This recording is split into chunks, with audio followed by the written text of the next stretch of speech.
Sebelumnya,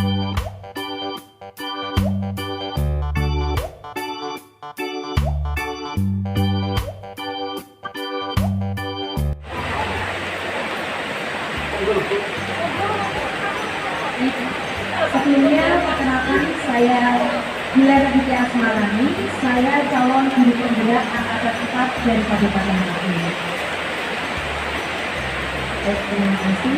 Yang terhormat Ketua Gugus Matahari Ibu Analia Kabupaten, yang kami hormati milik Kaum Kecamatan Pati, Bapak Sunarto, yang kami hormati rekan-rekan se-Gugus Matahari. Izinkan saya untuk menyampaikan sosialisasi modul pendidikan guru penggerak angkatan 4. Baik, untuk modul yang pertama yaitu refleksi filosofis pendidikan menghajari belajar. Sebelum saya menyampaikan materinya, saya akan membacakan komitmen belajar. Jadi dalam hal ini kita sebagai guru harus memiliki komitmen dalam belajar. Yang pertama adalah membuka diri terhadap perbedaan dalam berpendapat, bertanya dan berbagi pengalaman. Yang kedua, semua peserta berpartisipasi aktif dalam diskusi. Yang ketiga, konsisten dengan waktu saat mempresentasikan ide, bertanya dan berbagi pengalaman. Tujuan dari modul 1P1 ini, sosialisasi ini yaitu peserta mampu memberikan perspektif reflektif kritis tentang pemikiran filosofis pendidikan mengajar Dewantoro dalam proyek diskusi. Capaian peserta akan memiliki yang pertama adalah pemahaman reflektif kritis tentang dasar-dasar pendidikan Ki Hajar Dewantoro melalui diskusi virtual dan bersama interview. Sikap reflektif kritis dalam merefleksikan dasar-dasar pendidikan Ki Hajar Dewantoro pada konteks kelas dan sekolah.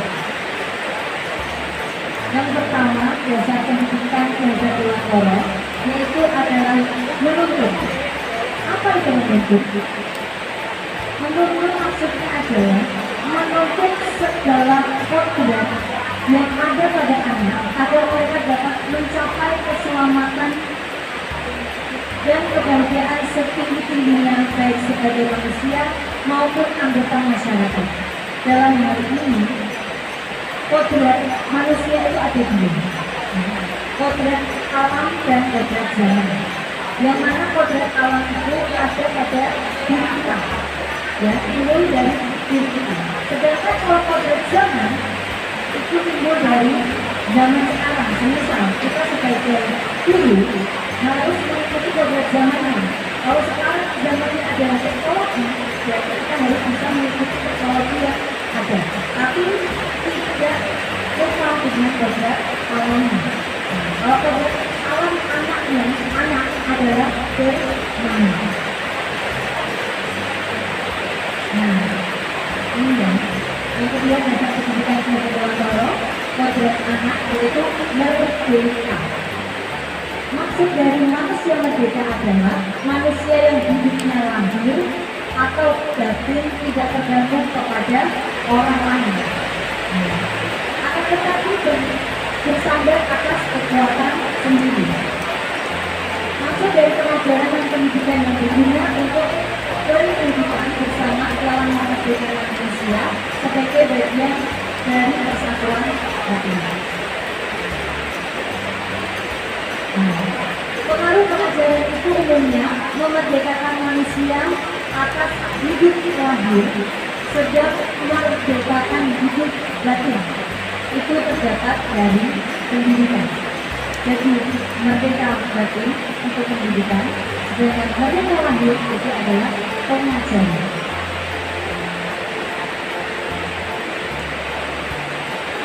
Dasar selanjutnya adalah kodrat anak. Itu adalah bermain, termasuk anak usia dini kita berada pada pendidikan anak usia dini dan pendidikan usia dini. Jadi kodratnya anak itu adalah bermain. Bermain adalah salah satu kodrat anak. Pikiran, perasaan, kemauan, tenaga. Pikiran itu sama halnya dengan cipta. Perasaan rasa, kemauan rasa atau karya. Tenaga pekerja. Ada pada diri anak, permainan anak dapat menjadi bagian pembelajaran di sekolah. Contohnya apa ya? Permainan yang menggunakan cipta, rasa,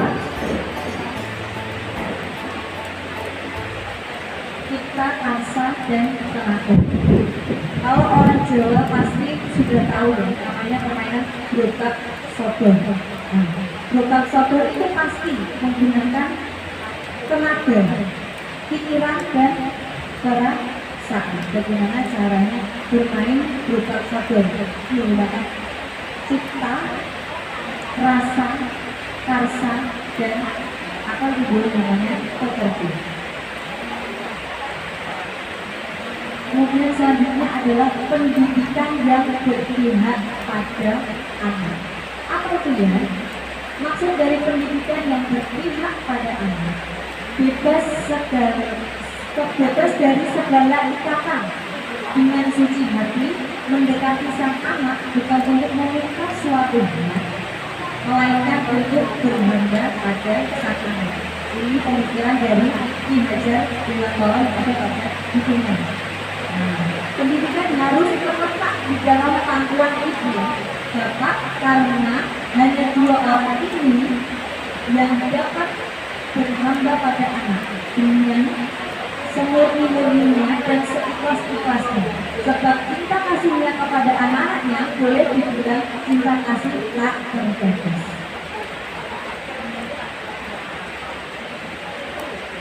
Kemudian dasar yang keempat yaitu bukan tabula rasa. Anak itu bukan kertas kosong yang bisa digambar sesuai dengan keinginan orang dewasa. Tapi anak itu lahir dengan kekuatan kodrat yang masih sama-sama. Jadi ibaratnya kertas, dia itu sudah ada tulisannya, tapi sama-sama. Kemudian kita sebagai guru, bagaimana caranya kita menebali tulisan itu biar jadi tulisan yang indah, bukan dirubah, ya, dirubah dalam artian dihapus, terus kita sebagai guru merubahnya, tidak, tapi hanya menebali sudah sesuai dengan kodratnya anak itu. Kita tugasnya sebagai guru hanya menebali garis-garis samaan agar dapat memperbaiki lakunya untuk menjadi manusia yang seutuhnya. Selanjutnya yaitu budi pekerti, yaitu pikiran-pikiran kehendak atau kemauan. Pekerti artinya tenaga, cipta, rasa, karsa, dan pekerti bisa menghasilkan keseimbangan atau keselarasan hidup. Budi pekerti, watak, karakter adalah bersatunya kepaduan yang harmonis antara indera pikiran, perasaan, dan kehendak atau kemauan sehingga menimbulkan tenaga dan semangat. Dalam pendidikan itu diibaratkan anak, itu diibaratkan sebagai bibit ya, tanaman padi atau tanaman jagung. Kita sebagai guru ya, hanya memelihara, memberi air, memupuk, ya, memberikan lahan. Ibaratnya pendidikan itu seperti itu. Kita ibaratkan guru itu sebagai petani, ya, berkewajiban menanam jagung misalnya, hanya dapat menuntun tumbuhnya jagung, ya. Dia dapat memperbaiki kondisi tanah, memelihara tanaman jagung yang berpupuk dan air, membasmi ulat yang mengganggu hidup tanaman dan sebagainya. Jadi kita sebagai guru itu sebagai petani. Ibaratnya anak itu seperti hidup. bibit jagung atau bibit padi. Meskipun bibit itu jelek seperti apapun, kalau kita sebagai petani bisa memberikan pengairan yang bagus, pupuk yang bagus, tanahnya juga bagus, pasti akan tumbuh jagung atau padi yang baik juga. Akhirnya dipanen dengan baik. Tidak ada anak yang buruk, itu tidak ada. Anak yang bodoh itu tidak ada. Tinggal kita sebagai guru bagaimana laku kita untuk anak agar anak itu bisa menjadi baik. Terima kasih. Itu untuk modul 1.1. Selanjutnya saya akan mempresentasikan atau mensosialisasikan modul 1.4, yaitu tentang budaya positif. Nah, sebenarnya modul ini tuh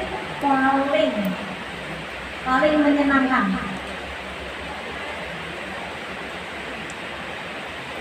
Modul ini tuh modul 1.4 itu paling menyenangkan, budaya positif. Karena di sini itu saya diajarkan bagaimana sikap saya sebagai guru apabila anak melakukan sesuatu kesalahan. Saya memposisikan sebagai teman, sebagai manajer, ya. Nah, bagaimana? Ini sangat menarik sekali.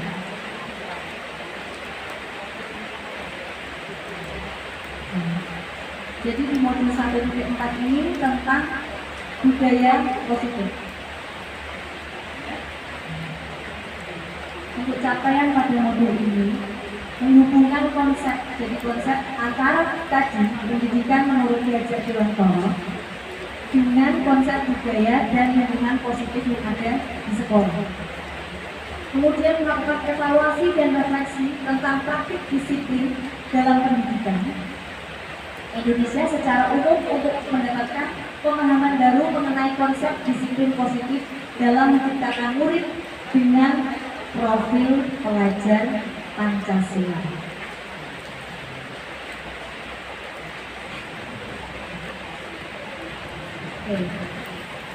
Perubahan paradigma dari stimulus respon menjadi teori kontrol. Stimulus responnya, kita mencoba mengubah orang agar berpandangan sama dengan kita.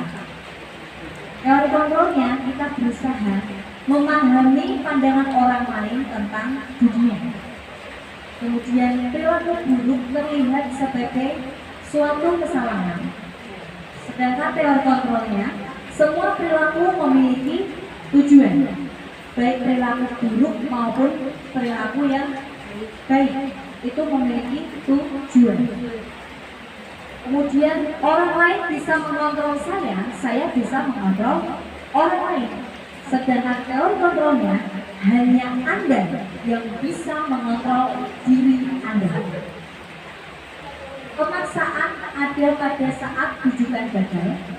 Anda tidak bisa mengontrol orang lain, tapi sebenarnya kolaborasi dan konsensus menciptakan pilihan-pilihan yang baru.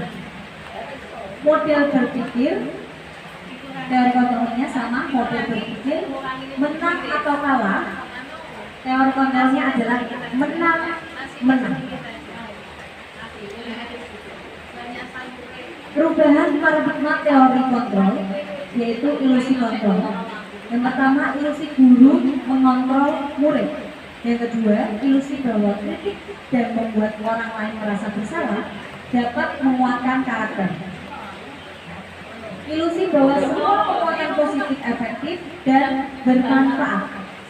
Ilusi bahwa orang dewasa memiliki hak untuk memaksa. Ini disiplin positif. Ki Hajar Dewantara menyatakan bahwa untuk menciptakan murid yang merdeka, maka syarat utamanya harus mempunyai disiplin yang kuat, yaitu disiplin dari diri yang berasal dari motivasi internal, jadi dari diri sendiri.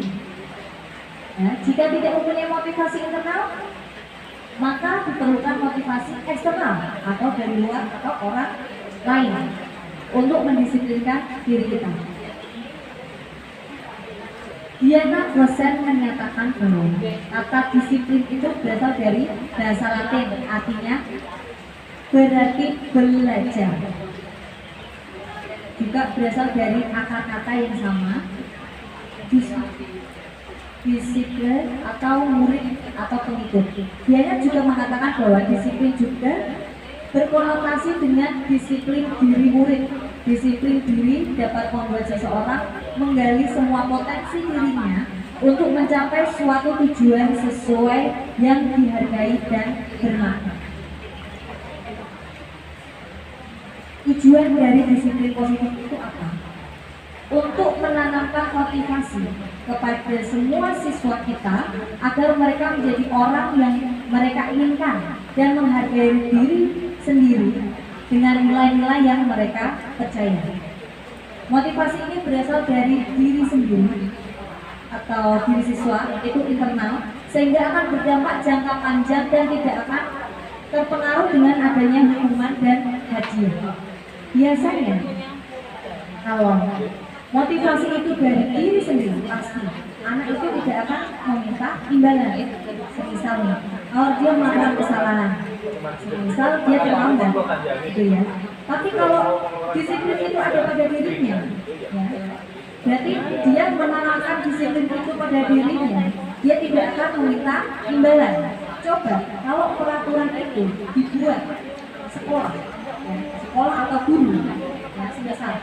Sekolah atau guru yang membuat peraturan tersebut, ya, anak itu pasti kalau misalkan dia terlambat pasti dihukum, ya. Berarti itu ada hadiah atau hukuman. Tapi kalau peraturan sekolah atau peraturan kelas itu dibuat bersama-sama atas keinginannya sendiri, nah itu tidak akan menimbulkan hadiah atau hukuman. Jadi motivasi perilaku manusia itu ada 3. Itu menurut dari Diana Rosen. Yang pertama, untuk menghindari ketidaknyamanan atau hukuman. Nah ini tadi yang saya maksud, menghindari ketidaknyamanan atau hukuman. Seseorang berperilaku untuk menghindari permasalahan yang mungkin muncul dan berpengaruh kepada mereka secara fisik, psikologis, atau tidak terpenuhinya kebutuhan mereka bila mereka tidak melakukan tindakan itu. Seperti misal terlambat, ya, karena dia takut aku terlambat, aku dihukum, akhirnya dia datang pagi, ya. Misal lagi, kalau misalkan saya tidak ranking 1, saya tidak akan dapat hadiah dari ibu, misalkan sepeda atau dapat hadiah apa. Jadi ini motivasi yang pertama untuk menghindari ketidaknyamanan atau hukuman. Yang kedua ada untuk mendapatkan imbalan atau penghargaan dari orang lain, biar terlihat sama orang lain, oh itu loh dia berangkat pagi terus, perlu dicontoh. Itu termasuk penghargaan dari orang lain. Kemudian yang ketiga, untuk menjadi orang yang mereka inginkan dan menghargai diri sendiri. Maksudnya adalah mereka percaya orang yang melakukan sesuatu karena nilai-nilai yang mereka yakini dan hargai. Motivasi ini akan membuat orang mempunyai disiplin positif karena motivasinya bersifat internal. Dari ketiga ini menurut panjenengan semua yang paling baik untuk pendidikan saat ini itu yang mana? Kira-kira. Oh, yang pertama tadi kan karena menghindari ketidaknyamanan, ya. Terus yang kedua itu mereka mendapatkan imbalan, pujian penghargaan dari orang lain. Kalau yang ketiga itu untuk menjadi orang yang mereka inginkan dan menghargai diri sendiri. C, betul. Yang paling bagus adalah itu, ya. Karena motivasi itu terbentuk dari diri sendiri atau internal. Iya. Selanjutnya ada posisi kontrol restitusi. konstitusi. Ada 5. Jadi guru itu harus menjadi memiliki posisi kontrol 5 ini. Yang pertama yaitu pendukung. Biasanya guru ya, ada guru juga sih.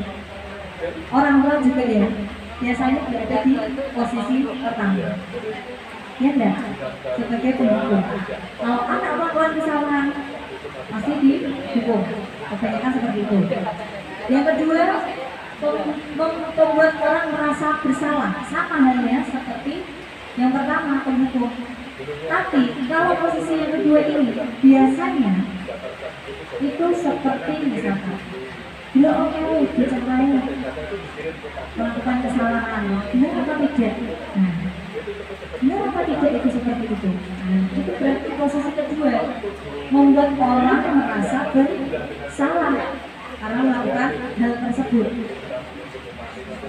Terus yang ketiga yaitu posisi teman. Guru tidak akan menyakiti murid, tetapi akan selalu berusaha mengontrol siswa melalui persuasi. Posisi ini dapat berdampak positif dan negatif. Pasti setiap posisi ada positifnya dan ada negatifnya.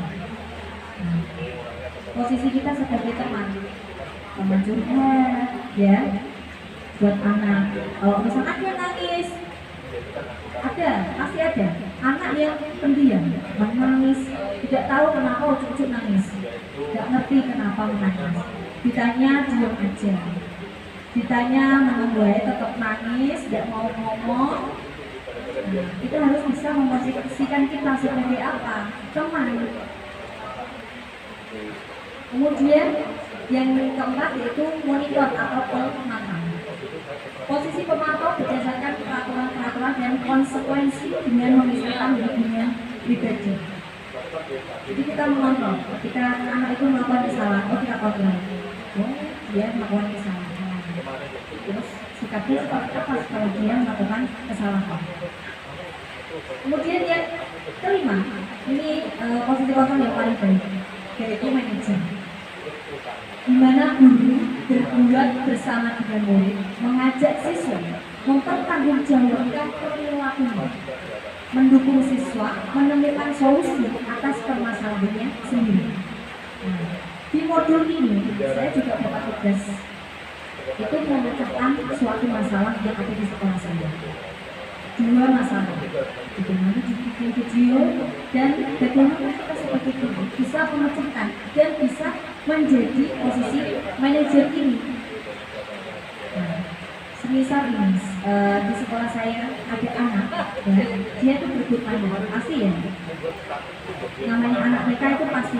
Ketika mainannya sudah diambil dia dulu, aku mainan ini, kamu nggak boleh pinjam karena aku yang ambil duluan. Pasti seperti itu. Kita sebagai guru, bagaimana sikap kita? Apakah nyala ya dia nyala dan kamu main aja? Apakah seperti itu? Tidak. Yang benar adalah seperti itu. Semisal dia melakukan kesalahan, tadi yang berebut, bahkan ada anak ketika berebut terus dipukul jari. Nah itu kan melakukan kesalahan ya. Nah baru kita tanya, kenapa? Kenapa saya ada apa? Baru kita tanya dulu. Permasalahan kita tidak boleh menjudge bahwa itu mau kesalahan A, kesalahan B. Tidak boleh seperti itu. Kita harus cari duduk masalahnya dulu. Kenapa dia bisa menangisnya tadi? Ya, kita tanya, kenapa dia? Kita tidak bisa mendengarkan satu argumen dari anak A sendiri, tapi harus juga mendengarkan argumen dari anak B. Mau ngorong gitu. Tanya si A, kenapa dia? Ini tadi mainan aku direbut sama si B. Oh, seperti itu. Benar seperti itu enggak? Nah, kita lihat, dia jujur enggak? Enggak, tadi itu saya ambil duluan, saya merebut. Lalu kita lihat ya seperti itu kan benar? Baru dia bilang, oke, kalau seperti itu apakah perbuatan itu baik? Apakah jadi anak yang baik? Apakah jadi anak yang soleh? Apakah jadi anak yang soleha seperti itu? Tidak. Kalau kita menyakiti teman, apa yang terjadi? Kita tanyakan seperti itu. Sebenarnya sulit ya? Tidak sulit sih sebenarnya.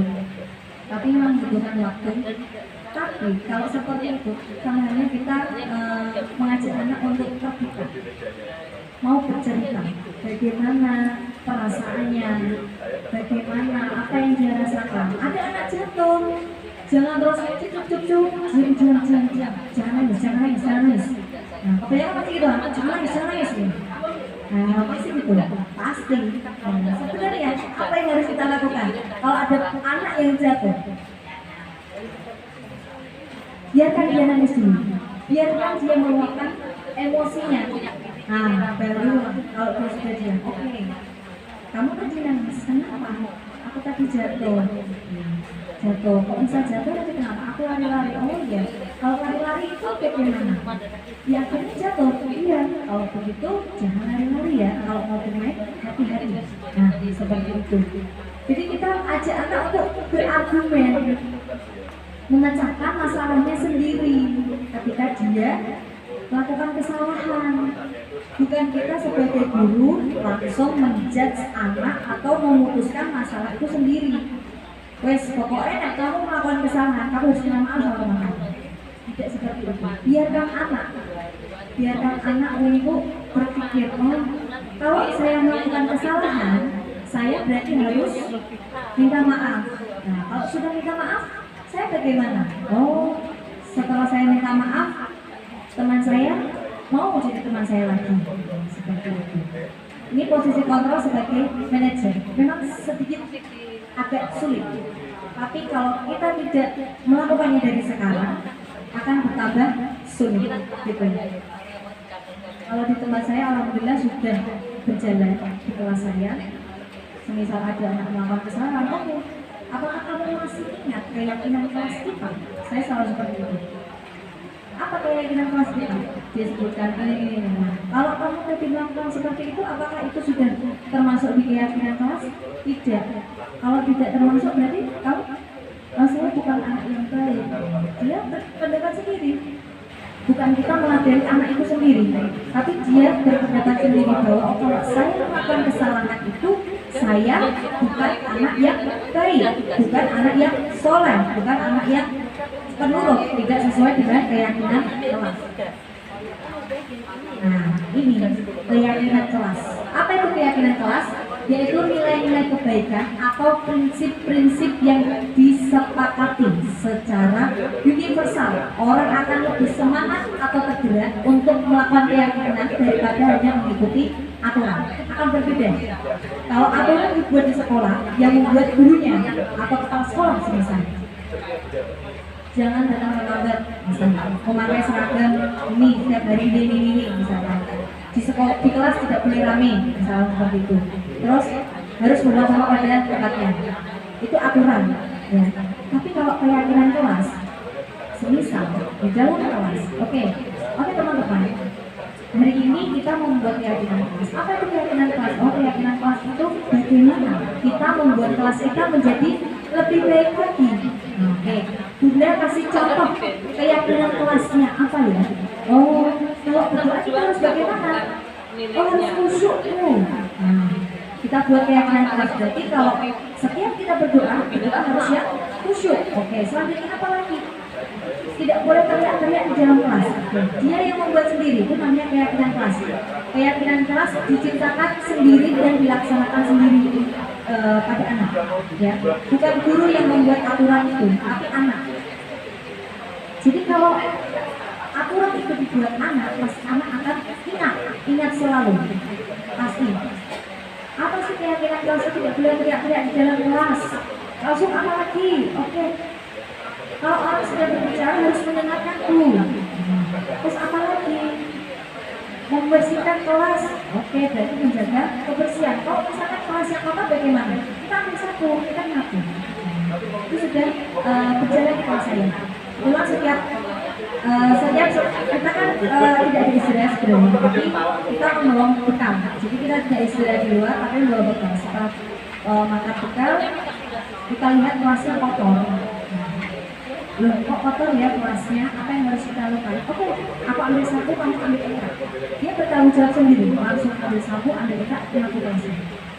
Tidak perlu disuruh. Sekarang sudah berjalan sendiri. Agak ringan dulu. Jadi tidak membereskan mainan, ya, tidak nyapu kelas, ya. Sekarang anaknya bertanggung jawab sendiri, karena tadi keyakinan kelasnya disepakati sendiri atas dasar pikirannya sendiri.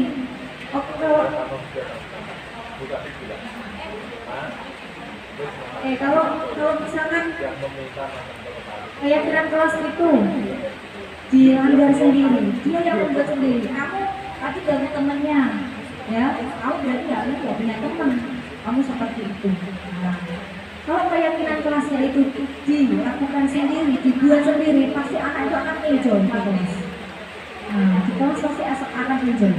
Sekarang saya kalau di kelas, ayo tugasnya hari ini ada 4, kegiatannya ada 4. Oke. Sudah selesai kegiatannya. Apa yang harus kita lakukan, teman-teman? Diberesi langsung.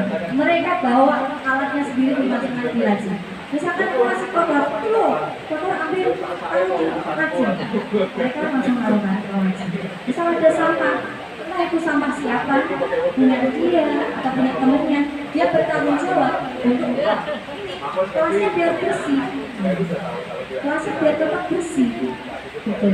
Jadi buatlah keyakinan kelas yang disepakati oleh anak itu sendiri. Menyenangkan sekali, Bu.